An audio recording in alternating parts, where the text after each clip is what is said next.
Although I was raised in farm country, I know absolutely nothing about sheep. I mean, really, the only things about sheep that I know was from Lamb Chop with Sherry Lewis, and of course the movie Babe. You know, but we don't live in a sheeping world. And in fact, those of us who live on Long Island don't even live pretty much anymore in an agricultural world. And so when we hear these stories that Jesus says over and over again about sheep and agricultural references, they sort of get lost to us. So I did a little research about sheep, and I wanted to share this research with you. How many sheep are in the world? 7 billion. Over 1 billion.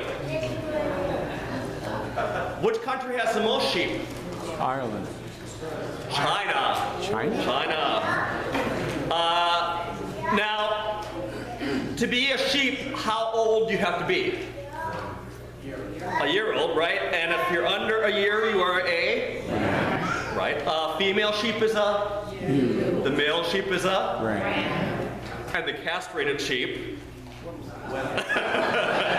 It's unhappy. It's unhappy, but it's a leather. Yes, that's correct.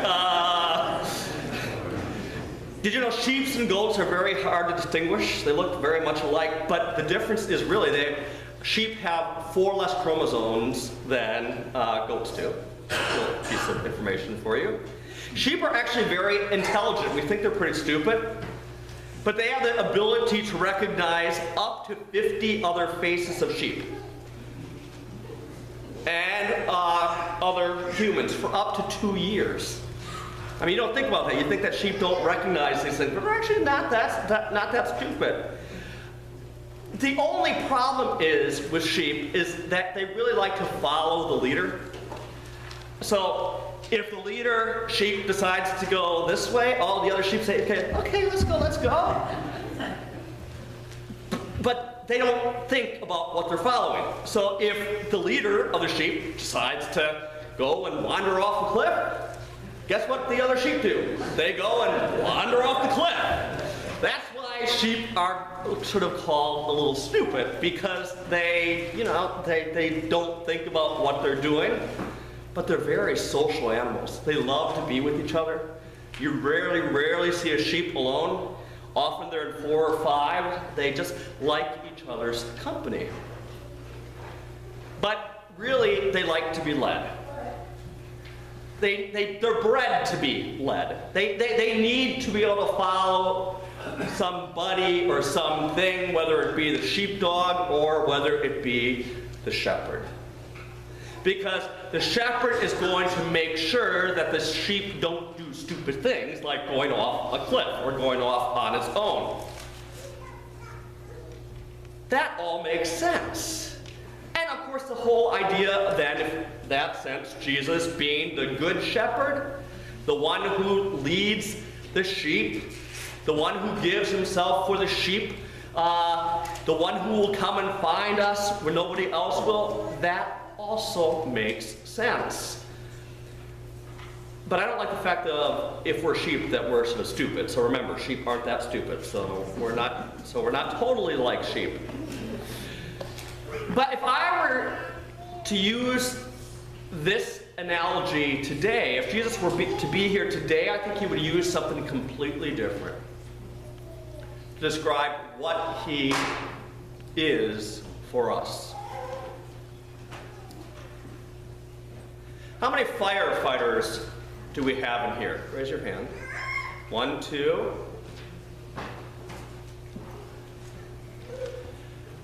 If I were Jesus, I would talk about that he is the chief of the fire department. That when everyone else is running out of a building, the firefighter runs into it. The firefighter will run in to try to rescue those who need to be led to safety,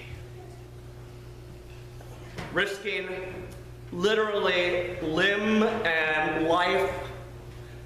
The firefighter gives him or herself willingly for the other so that they might have safety. We saw that on 9/11 when the thousands were running out of those towers. The firefighters were running in.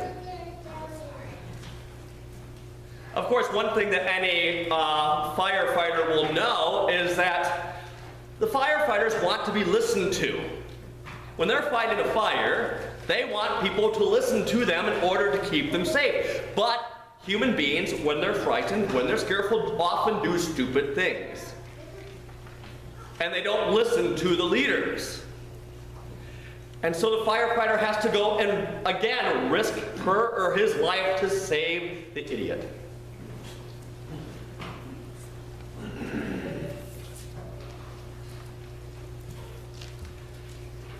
Sometimes in our lives, we are pretty idiotic. If we think about it. I mean, if you're here, which you are today, you must profess some sort of faith in a higher being. And we hear over and over about what it means to be followers of Jesus Christ.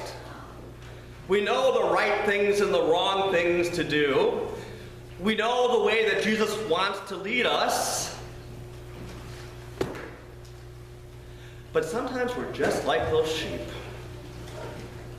We just want to follow the leader, whether it be peer pressure, whether it be stress from society, whether it be addictions, and just follow a path that leads us into death instead of into life. It's in these situations that we really need to look for Jesus, the real shepherd, the awesome firefighter who is beckoning us, calling us to follow him into safety. We may have to go through some valleys in the shadow of death in order to get there. It might be very scary. There will be challenges on the way. But if we follow the Good Shepherd, the one who gave himself for us, we will experience light and hope and peace. And we will know that we can abide in his love.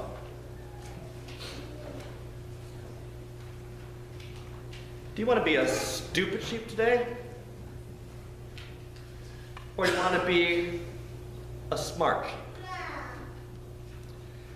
Jesus is calling each and every one of us by name today, beckoning us to follow his voice, to follow his call, to do the right thing, to be there for each other, to be there for neighbor, to be there for stranger. And if we do, we can be assured he'll be there for us. Amen. Amen.